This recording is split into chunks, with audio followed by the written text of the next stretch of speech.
한국에서 가장 작은 책방 연트럴파크의 원테이블 북스토어 옛날 책방지기입니다. 와, 네, 오랜만에 인사드리죠. 원래 일방을 꿈꿨었는데 핸드폰이 핸드폰을 잃어버렸는데 어저께 찾았어요. 아침에 찾았는데 또 차가 밟고 지나가가지고 액정이 온통 막 박살이 나가지고 촬영을 할 수가 없더라고요. 그래갖고 부랴부랴 핸드폰이 없으니까 막 할 수 있는 게 확 줄더라고요.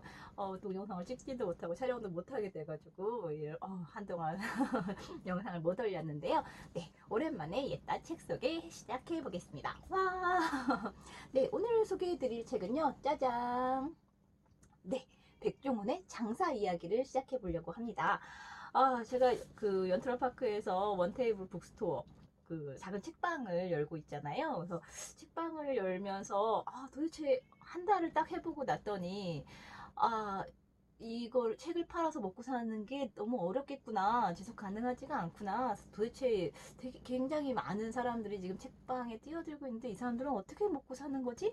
못 먹고 살고 있겠구나. 막 이런 생각을 굉장히 많이 하고 있어요. 그래서 제가 좋아하는 방송 중에 하나가 요즘에 이제 또 수요일 날 밤에 하는 백종원의 골목식당 그 프로그램을 되게 좋아하는데 사회적인 의미도 있고 오락성도 있고 특히나 이제 백종원 대표의 그 노하우, 빛나는 노하우, 머리로 한 게 아니라 몸으로 터득한 그런 이야기들이 막 넘쳐나서 저거를 어떻게 벤치마킹해서 예다 책방을 조금 더 잘 활성화시킬 수 있는 방법들을 여기서 좀 배울 수 있지 않을까 이런 생각들을 하게 됐는데요. 그래서 이제 찾아보는 책들 중에 또 한 파트가 장사에 대한 부분들이에요. 그래서 도대체 장사의 어떤 뭔가를 이뤄낸 사람들, 잘 해낸 사람들은 어떤 특징들을 가지고 있을까? 이게 또 되게 궁금하더라고요. 또 이 책에 관심을 갖고 있는 사람들도 있지 않을까? 백종원의 골목식당만큼이나 궁금해하지 않을까 싶어서 이 책을 한번 소개해 드리려고 합니다. 오늘도 우리의 호주 고양이가 밖에서 자기도 출연하고 싶다고 밖에서 울고 있네요. 백종원의 장사 이야기 타이틀을 보면 이게 2016년도에 책이 나왔더라고요. 2016년 9월인가, 그러니까 만 2년 정도 된 책이었어요. 그래서 이 책을 쭉 보면서 이걸 소개해야겠다라고 생각을 했는데, 뭐랄까, 방송의 엑기스라고 해야 되나? 방송에서 탁 이렇게 귀에 꽂혔던 그런 말들이 이 책에 다 있는 걸 보고 되게 놀랐어요. 이 사람은 이게 완전히 체화되어 있는 사람이구나. 그냥 멋있는 말 방송이라고 이렇게 툭툭 이제 던지는 것이 아니라 기본적으로 갖고 있었던 생각들이 그냥 방송에서 우러나오나 보다. 뭐 이런 생각이 들 만큼 방송에서 이렇게 딱 이렇게 좀 주의 깊게 봤던 대사나 뭐 이런 것들이 잘 되게 체계적으로 정리되어 있는 책이어서 장사에 관심이 있거나 하고 있거나 특히나 뭐 식당 같은 경우에는 특히 도움이 되겠죠. 이 책이 되게 큰 도움을 주겠다라는 생각이 들었어요. 백종원만의 식당 창업과 운영, 그 숨겨진 노하우 뭐 이런 이제 타이틀들도 있고 먹는 장사 무엇부터 시작해야 할까 뭐 이런 이야기들이 있는데 대개의 이런 책들이 이제 이 사람이 얼마나 잘났는지 이제 이 등장 인물이 주인공이 얼마나 잘났는지를 이렇게 서술하면서 성공 스토리, 성공 신화식으로 많이 쓰여지는 것에 비해서 이 책의 미덕은 그런 거예요. 앞에 보면 어떻게 하면 먹는 장사로 돈을 벌 수 있습니까?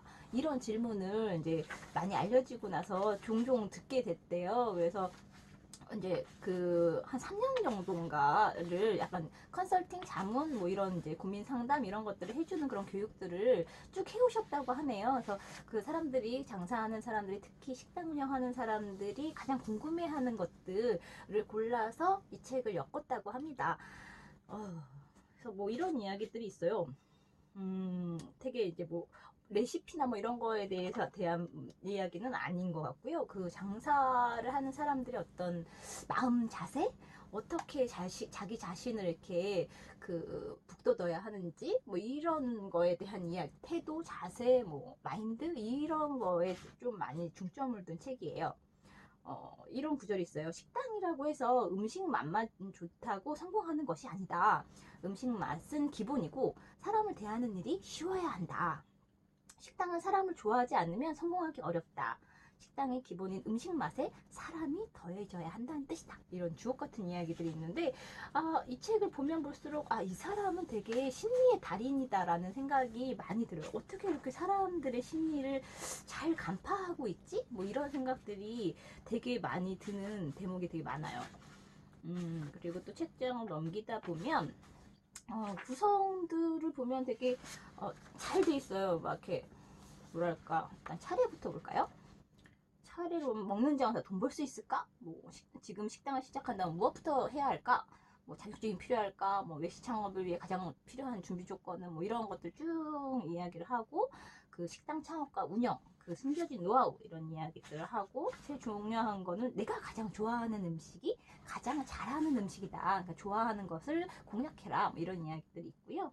그리고 뒤에 갈수록 이제 한번 이제 잘 되고 난다고 해도 무너지는 건 금방이니까 계속 관리하지 않으면 쉽게 무너진다. 그리고 마지막 장에 가서는 이제 머물지 말고 더 넓은 세상을 꿈꿔라 하면서 이제 그 너무 국내에 좁은 시장에만 멈춰 있지 말고 해외로 진출할 때는 또 어떤 것들이 필요한지 이런 것에 대한 조언들을 담고 있어요.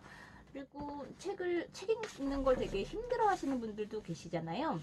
그런 분들한테 이렇게 쭈쭈쭈쭈 이제 설명이나 이런 이야기들을 하다가 그렇게 요약 정리해 놓은 것들이 있어요. 이런 식으로 백 선생이 한마디 해가지고 앞에서 기술했던 것들을 네다섯 줄로 이렇게 요약해 놓은 페이지들도 있으니까 장사하는 사람들의 기본 바이블이라고 할까? 이제 마인드 컨트롤 할 때 되게 좋겠다 이런 생각이 들었습니다. 그리고 이런 어떻게 보면 맞아 하는 그런 구석이 있는 대목들이 좀 많아요. 좀 소개해드리면, 식당을 하는 사람은 혼자 생각을 많이 하는데 생각을 많이 할 때의 단점이 자신의 생각에 자꾸 변명을 하는 것이다. 저는 이걸 자기 합리화라고 이야기를 하는데, 뭔가 잘 안 됐을 때 이러저러한 조건이었으니까 이런 결과를 갖고 온 건 당연해 뭐 이런 식으로 스스로를 보호하기 위해서겠죠. 근데 뇌는 너무나도 영리해서 자기가 뭔가 상처를 받거나 힘들지 않게 뭔가 변명거리를 스스로 막 잘 만들어내는 것 같아요. 그러니까 그런 이야기들 하면서 난 메뉴를 이렇게 구성하고 이렇게 팔겠어. 그럼 손님들이 좋아할 수밖에 없을 거야. 뭐 이런 생각들을 하지만 그렇게 쉽지 않다. 호락호락하지 않다. 뭐 이런 이야기들을 하고요. 그리고 그러면서 이제 머리로 너무 생각 많이 하지 말고 직접 하나씩 해봐라. 이런 이야기들을 많이 하세요. 그리고 식당 뭐 이렇게 구체적인 식당에 들어가서는 저장고를 너무 키우지 말라고 그런 이야기, 아주 중요한 팁을 주셨어요. 그래서 집도 가정에서 이거는 가정에서도 되게 필요한 이야기겠다 이런 생각이 들었었는데, 저장고에 넣어두는 재료량은 하루에 필요한 양의 1.5배가 가장 적당하다고 생각을 하신대요.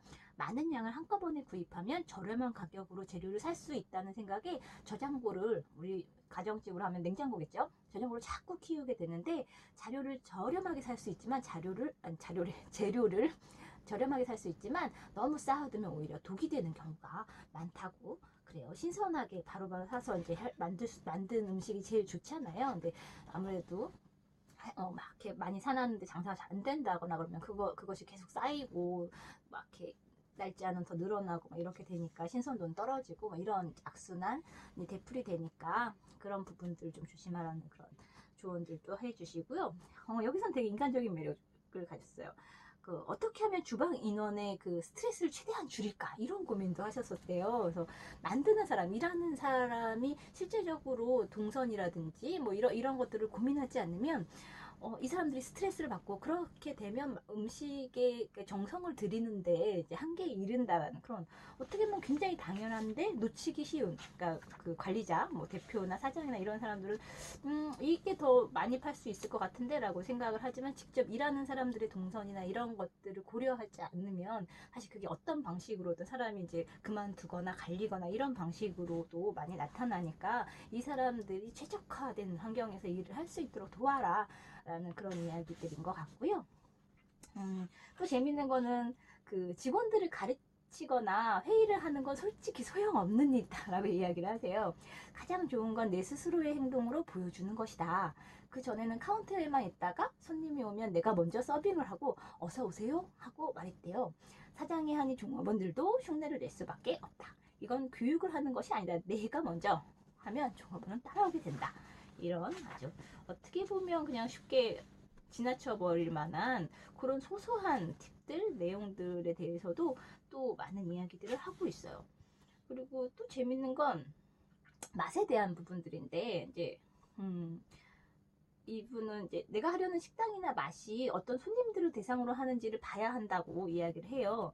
이 부분들을 보면서 아, 책방도 어떤 사람들한테 내가 책을 보여줄 것인가에 대해서 좀 고민을 많이 해야 되겠다라는 생각을 했는데, 그 대상 대부분이 좋아하는 맛이어야 한다.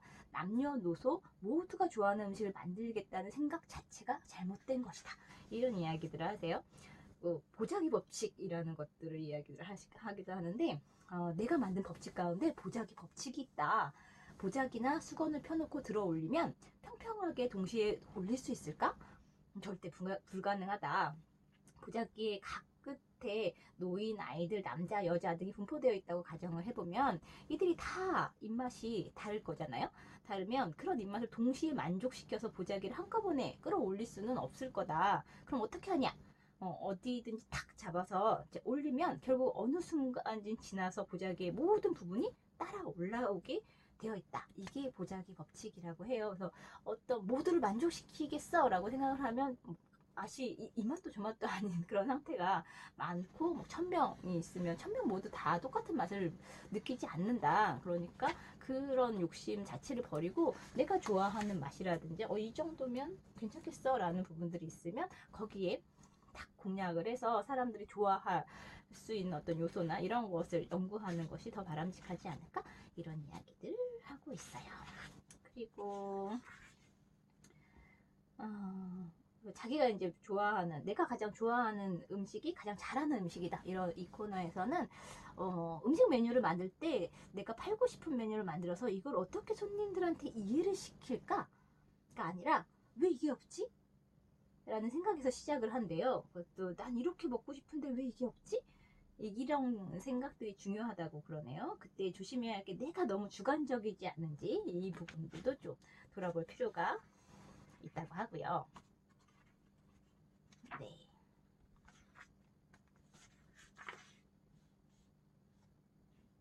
그리고 이제 백 대표 같은 경우에는 싸고 신선한 재료로 만든 괜찮은 중상 정도의 음식을 저렴하게 파는 걸 되게 선호하시잖아요. 네, 거기서 되게 중요한 게 이제 가격인데, 사람들이 싼 것을 좋아하긴 하지만 싸기 때문에만 이렇게 좋아하게 만들면 그것은 좀 경계해야 된다라는 그런 시선이 있는데요.